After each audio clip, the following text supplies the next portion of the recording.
Welcome to the Eye on Annapolis Local Business Spotlight. There are thousands of locally owned businesses in the area, some small and some large. Some you may know and others you don't. But one thing they all have in common is a great story, and we want to share it with you. Join us every Saturday as we talk to the founders, the owners, and the managers of local businesses you have come to know and love, and those you will come to know and love. Now here's your host, John Frenay, with this week's Local Business Spotlight. Man, I wish this was my studio. We're sitting here in the Moyer Park overlooking Back Creek with Rick Hutzell today, who is are you the editor, the founder, I've tried to come up with a a title for what my job is, because it's me, my wife is helping with the books, and then my dog. That is the editorial staff the staff of Meanwhile in Annapolis. Okay, are you expanding that editorial staff at all? Like with a cat or something? Not at first. It's funny. I just got an email from somebody who asked if they could write something for it. Mm-hmm. I think I'm gonna stay with just me for the short term, and then we'll see where it goes, because it's still growing. I need to get it to a certain level in terms of numbers before I can consider that, because I have to be able to pay for other content. Absolutely. Well, you are the retired editor? No, former, not retired. Former? No. Retired would mean I was not off doing nothing. Okay. I am now a small business owner. Okay. He is the small business owner, the former editor-in-chief of the Capital. Ably, bravely, and every other adjective I can come up with, led the staff through, without doubt, the most difficult several years after the shooting in 2018. Right now, you are working for a company which is sort of unusual, because social media was sort of like the nemesis, if you will, to traditional paper.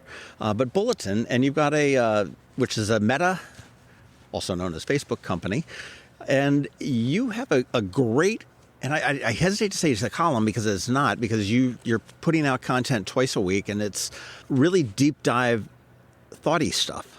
I don't know what number I am, but I mean, when you launched it, I was like, oh, this is cool. And I read the first two, and I'm like, oh, this is really cool. And then I tried to read the third one, and I said, oh, it's behind a paywall. And I said, no, but this is cool, so I need to, so I reached into the wallet and got the credit card. And I mean, I just sort of curious as to how it came from here. I mean, you left the Capital on a buyout, right? Right. Can you talk about the future of the Capital? So I left the Capital in June. It followed the purchase of the parent company of the Capital and the Sun, Tribune Publishing, by Alden Global Capital, which is, kind of an infamous venture capital firm that buys up companies and then figures out ways to make money of them.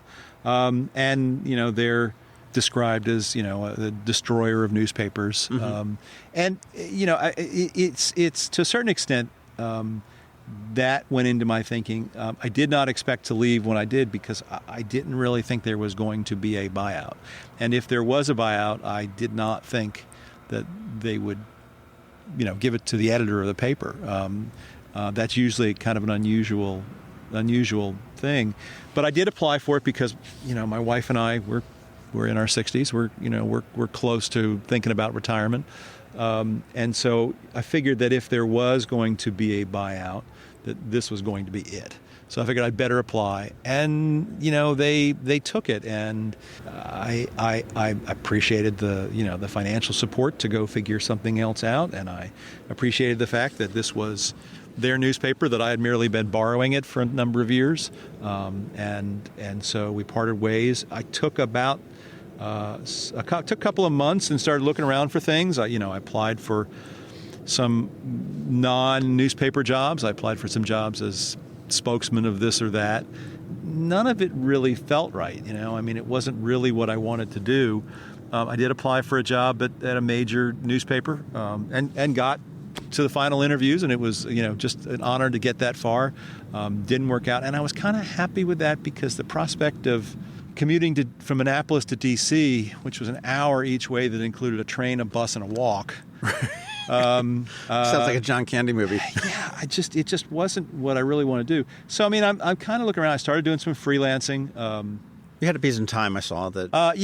There was that, and I did some freelancing for some nonprofits in the area. A friend of mine who does freelancing got sick, and she asked me to sub in for her, so that helped. And I began to think that maybe there's a way for me to be a freelancer. I've always been fascinated by what's called long-form journalism. In other words, these pieces that you sit there and used to read in the paper on Sunday morning, that's 2,000, 4,000, 5,000 words. Right, continued from page A1. Right, pictures from and chart, B3, B5, and it goes down. But I mean, that's the thing that small newspapers always struggle to do. And when I was at the Capitol, it was always the thing that we wanted to figure out time to do. And we were successful with it from time to time. So I was interested in that. And then Meta came knocking, and the person I work with, Samantha Bennett, is the person who recruited me.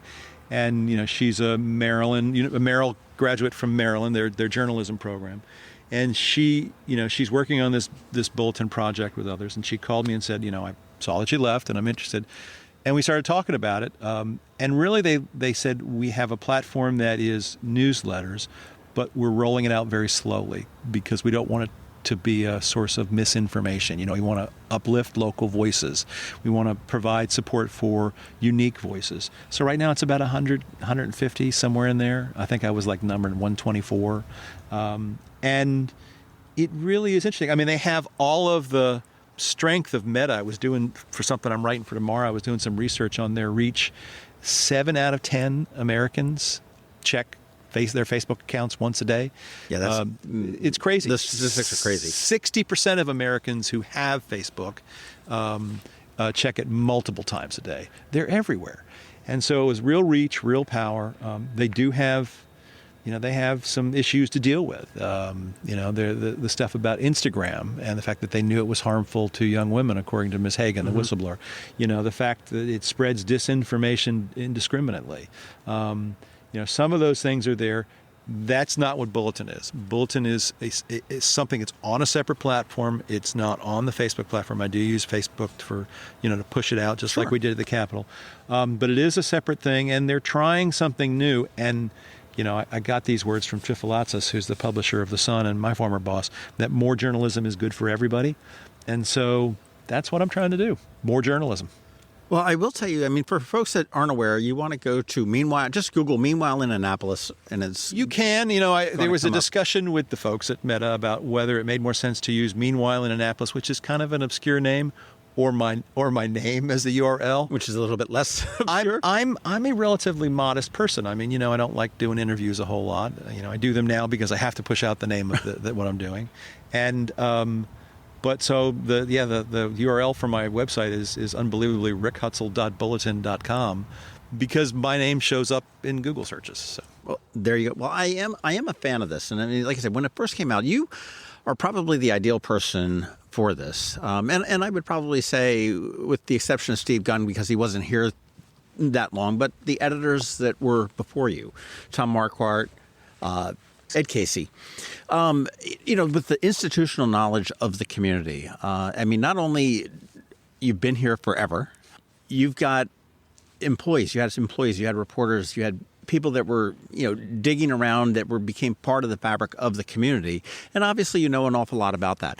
And I mean, you're ideal for that. I mean, one of the best ones you've had is really in the news right now as far as news goes was your story on, Cars and Sparrows and Elktonia Beach, about the history of it and how it became to be and, what was going on. And now we just learned that is now being, with the help of the state and the feds and everything else, going to be purchased in ultimately through some kind of crazy land swaps and transactions. But it's going to be a city park for passive recreation. On the Chesapeake Bay, which is something we don't have in the city of Annapolis. I mean, that's a really fascinating deal. And I found out it because I got wind that Sarah Elfreth, who's the state senator from Annapolis, was going to be she has this great bill to pump, she is a co-sponsor of a bill to pump lots of money into state parks. And she wrote an amendment into the bill during a committee markup of the bill that would instruct the DNR to pursue this project, making it a state park. And that really kind of pushed it over the edge. There was already money the governor had already planned to put money into the state park. This thing has been in the works Vince Leggett, from a longtime, student of the history of Black Americans on the Chesapeake. I think that's actually his website, Blacks on the Chesapeake. And he'd been working on it for years. Chesapeake Conservancy had been working on it for quite some time. Gavin Buckley got involved in it, and so I kind of got wind of this, and I just started poking around, and I was out of the loop enough to go down to listen to the hearing before I realized the House is meeting not in person. The Senate is, and right. So I ended up watching it, going home and watching it on video, and and once she put that amendment in, it's crossed over. It's public knowledge that this is now a project. So I wrote a story about that, and I looked at the history of it. It really is a fascinating place. We talked a little bit about it before this, but it's the thing about journalism that is fun, and it's the thing that's great about a newsroom as opposed to someone like you or me who's really pretty much on their own, and that you have a room full of people who come in every day and they ask, what can we write about, what can we cover, what's good, what's bad, what's successful, what are people talking about. And when you have that in a community, the community is richer for it. It actually affects tax rates. It creates you have less anger in public opinions when you're talking about local issues than you do about national issues, because the people. So having a place where all of these ideas can happen in a newspaper or something like it are really important, but that's changing. And so that's kind of the reason why I'm able to do this, because I'm part of a great experimentation in what's going to replace legacy media or how they'll evolve, because I don't think they'll go away. But that story was one where, being a part of the community, you hear things, you go and you check them out, and then you just go do good reporting. It's fascinating what you've done. You talk about long form. You talk about that's sort of your passion. Was that as a cub reporter way back when you were getting into this? Was that what you were doing? Was that what you were trained with? Or how? Or is it? You got to remember, when I started being a reporter. Where did you start? I started at the Maryland Coast Press in Ocean City, which I think is still around, but maybe the name has changed. It changed ownership shortly after I started because of divorce between the owners. And so very suddenly I was working with the Maryland Coast Dispatch, which is still around. It's a free weekly in Ocean City. And we would do the goofiest stuff. I covered city council. But in the summer, because the circulation would swell to, it was free, Yeah. Print all you want, but circulation would swell to like 60,000, 70,000. And, you do interviews, any interviews you get. So I did an interview with Frank Perdue because, and I did an interview with Roger Mudd for some reason. I'm trying to remember why I didn't. So there are all of these interviews. It's just whatever you wanted. That would be the long form journalism. You would write this interview, up with the person, and it was just fun. So, over the years, I've always wanted to take the time to dig deeply into stories and then share it in a way that is interesting and compelling and makes you understand what's going on here. Reporting what's going on at the city council is incredibly important, but it's a kind of deadline reporting most days. It's being in a place where you can take the time to put the effort and time into a story, into a news story, and then figure out how to share it in a way that is compelling and clear. That takes experience, it takes time, and it takes a willingness on the part of readers to read it. That was really intelligent, wasn't it? But that kind of journalism is hard to do, and it takes effort, and that's what I'm trying to provide. Okay, so Meta came to you. They approached you. Now, where does this difference? Now, there's another web platform where anybody can write for, and I realize that Meta is invitation only at this point, and I don't know what their ultimate goal is to be, but there's one called Medium. Yeah. What differentiates the two? Do you know? Well, there's a couple of them. There's Medium, there's Substack, there's a whole bunch of them, and I think a lot of it has to do with the models. Working in newspapers, newsletters used to be the thing that you would spend a lot of time on that nobody would read. That's changed recently. Now every news organization is into newsletters.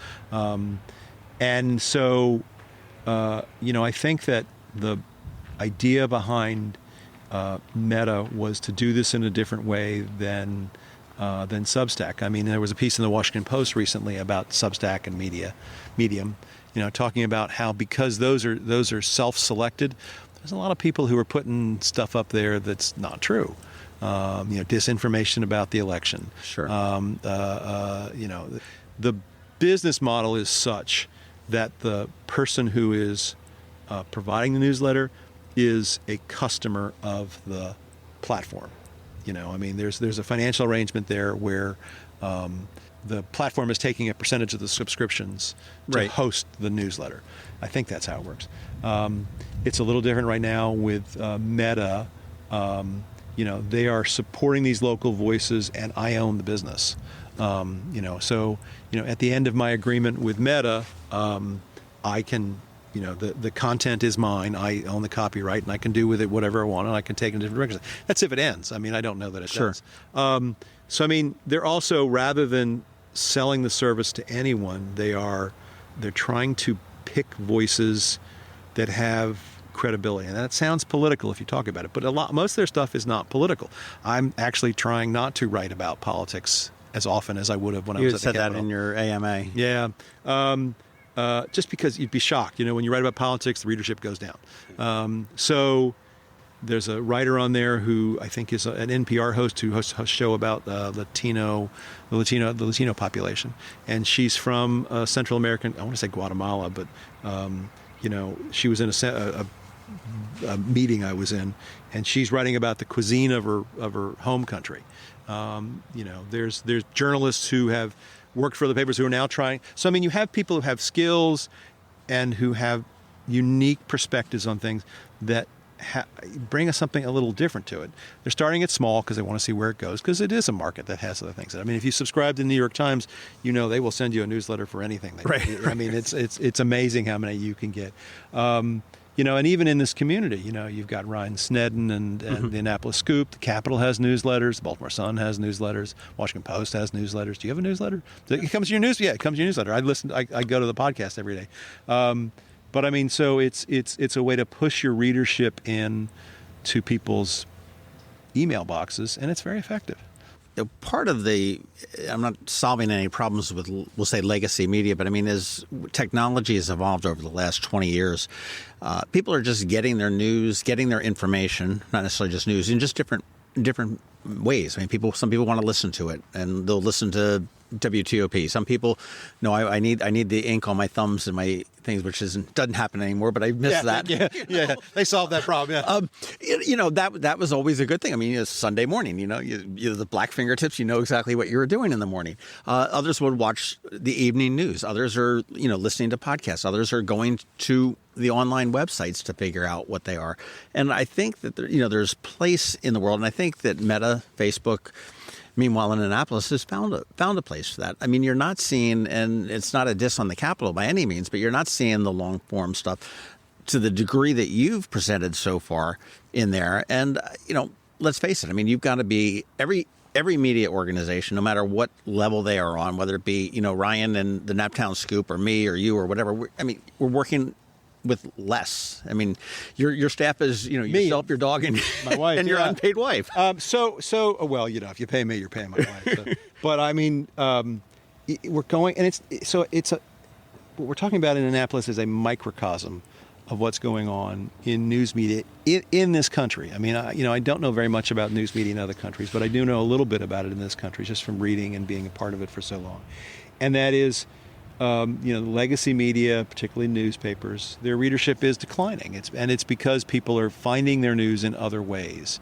That the delivery process of printing a newspaper every day and having it begin to age and fall out of date immediately after it hits the page, and then dropping it in your house or your mailbox or whatever, that's dated and becoming less and less relevant, and it's only going to get worse. I think the New York Times, Dean Baquet, the editor of the New York Times, he just retired. I think at one point he said he expected the New York Times to start dropping days of the week in 10 years. Oh, wow. So, I mean, it's just the readership for those print pages is declining. So what we're going through is a huge experimentation in how to deliver the news because it has market value. I mean, America is a market economy. It's a capitalist society, and it's all about, having a successful business model or having some way, to pay for things. Nothing is for free in America. And the thing is that because in communities like this, there's not someone stepping forward and say, I know how to do this. This is how it's going to work. You're seeing lots of small voices like you, like me, like Ryan, like others. I mean, there's some I don't even think most people know exist. I mean, I think there's Report Annapolis, which is pretty small, and you see they pop up once in a while. The Talbot Spy, which is a nonprofit newsroom, they came into Annapolis for a little bit and then left. Right. I think because they found that there was a lot of support for the Capitol. It was right after the shooting. So there's all this, what's going to work? What are people willing to consume?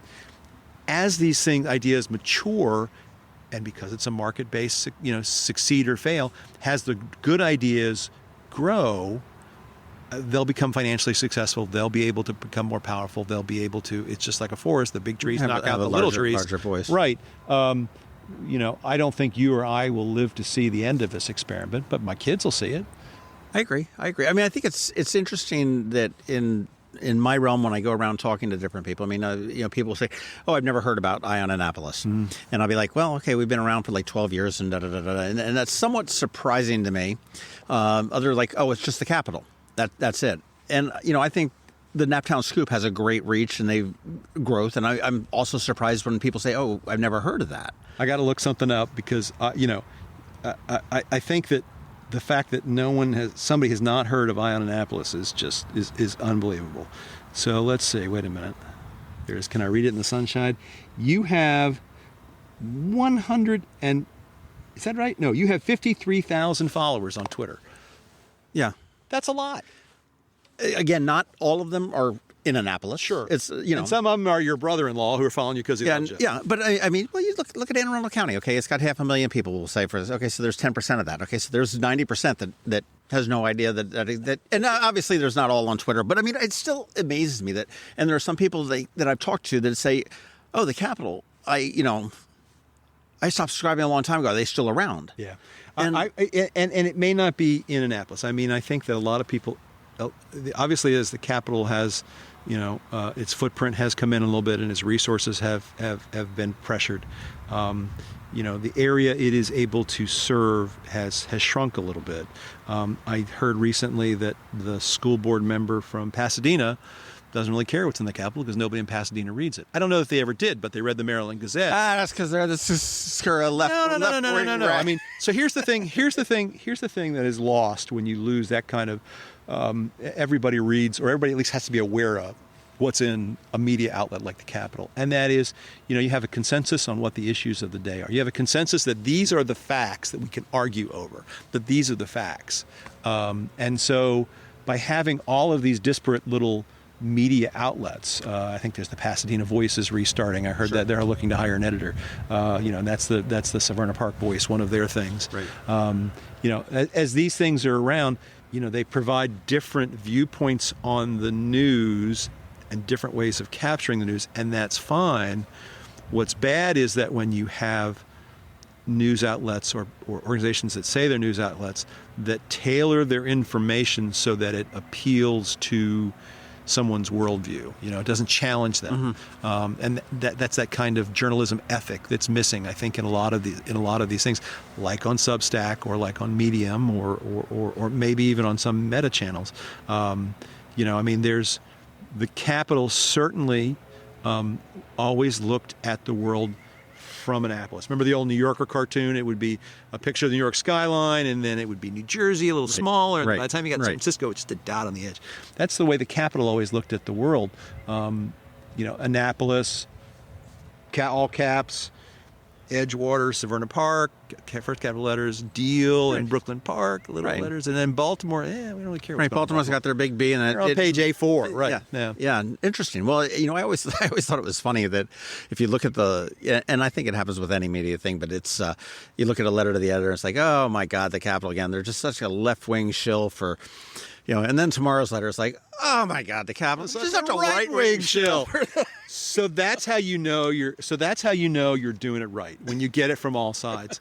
That is one of the great things about being a journalist. And also one of the scary things is that you try not to form allegiances with anybody, and you ask for quarter and give none. It's a real life wrestling with ideas and wrestling with the consequences of those ideas. I mean, you talked about the shooting. The column that angered the man who eventually came in and killed my 5 colleagues was perfectly fine. It was factually correct and it was fair. Right. And the writer did a good job, and they were aware of the consequences, that this was something about a personal dispute. But I mean, the point of the column was talk about Facebook, it was harassment online. That was what was going on. And it was well timed, it was well written. The writer is a careful, considered journalist, and who knew that was going to be the thing that would set this person off. And that was 10 years later. No, almost. It was 2011 to 2018, so not 8 years later, but 7 years later. Good that math isn't my strong subject. It's a good thing you're a writer. But I mean, there's always going to be people who disagree with the decision to do a story on this versus that. But when you have that sense of community because all your kids are in the high school sports pages, or you have a sense of community because they're writing about what the Elks are doing, or what the VFW on Forest Drive is doing, or there are pictures from social events. All those things have been shrinking in the Capitol for a number of years, so that sense of community has gotten a little smaller. I was the editor of the Maryland Gazette before I was at the Capitol, and when the company made the decision to close our office in Glen Burnie and move it back out of the office, out on Old Capitol Drive, it was a loss to the community because they no longer had a newspaper based in the center of their community. It was people driving there to their community to cover it. Different thing.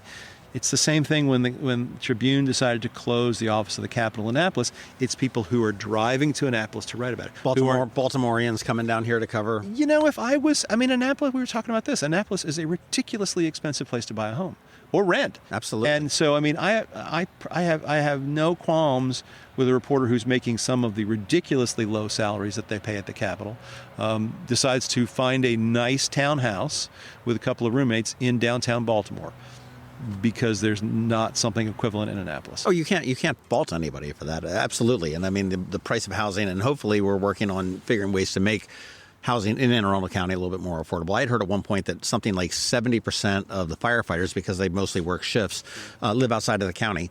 And I think it was like 30% live outside the state. So, what's happened is that, and it's funny, a criticism of the Capitol I heard once was that we do murders and zoning really well. We cover violent crime and zoning really well, and nothing much in between, which is just completely wrong. But it was like the same people who would the woman who would call up and say, I'm canceling my subscription because you stopped Kathy, the single pane comic strip that was the young girl with the cat, and the woman and the cat, and I explained to her that the artist had died, and that's why it wasn't going to be like Peanuts, which went on for longer after he died than before, but that it didn't exist anymore, and I don't care. Hang up. Just out of curiosity, when people call and squawk and bitch and they say, I'm canceling my subscription, do they? Oh yeah, well, not anymore. Yeah. Not right now. No. I'm not hard to find. You can reach me by email, but so far no one has called up and said, "I can't believe you wrote about foxhounds in this Meanwhile in Napa." But all right. You're bringing up foxhounds and stuff like that. Okay, now that was. I want to tell you, that was my most Googleable article I've ever read, and by that I mean I had to have Google open on another screen to find out what all these damn words were. It was great. It was great. So most of the time I'm a journalist, and so what I write is based on things I talk to about people, and things that with this project in particular, blending that through what I know about this community, so it is really a mix of opinion and perspective, which is what I think I described it as at the beginning. Well, that article was the fox in my window is asking my dog to play. Yeah, that was based on the experience of living out by the bay. I don't live on the water. I can see the water from my house, but living out by the bay, and it's just different out there than it is in downtown Annapolis. It's 5 degrees colder today than it is out here. The wind literally roars when in downtown you can't have it. We used to lose power, and we'd go over and stay with a friend if it was more than a day or something like that, and they wouldn't have even blinked at their house. Yeah. So it's a place, and there's all sorts of animal and noise that's what I wrote about. Well, I thought that column, that article, was very Rob Hyacinth-esque to a degree. Very carefree. Very. Someone after he died, someone who a pretty good writer called up and said, I would like to fill what Rob did, and be the kind of the examine life kind of writer of the Capitol. And this was like 2 weeks after the shooting. Gosh. And I'm like, too soon. I don't know. Rob came from the Sun, and he was the, he took a buyout there. Was it a buyout? I think he took a forced buyout, or maybe even got laid off. I'm not sure which. The Sun went through all of these years of contractions through their ownership. They were in bankruptcy for a decade, I think, was it? Their ownership, Tribune. And so Rob left at some point and went and taught a little bit and did some other things, and then came as an editor. And he brought that quirky writing style that he had with him, where he could just see the world through a different lens. He described what he did at the Sun once as being the walk-around guy. They would send the reporter who's covering the big story, murder trial or something like that, and then they would send him to walk around and find another story that went with it. And it just was a real talent. He had, he won a big mentorship award posthumously, and a lot of it was because just in the short time he was there, he got there in 2009, I think, 2008, maybe a little before that, something like that. And that's a lot of reporters to come through the Capitol in that period. And he just imbued a sense of writing and language that lots of people kept with them when they left. I know Tim Prudente, who's at the Sun and is at the Banner. Yeah. He wrote a piece about Rob's Dead Word Society, and it was words that mean nothing or have lost all meaning that Rob kept a list of that he didn't want to see in your stories.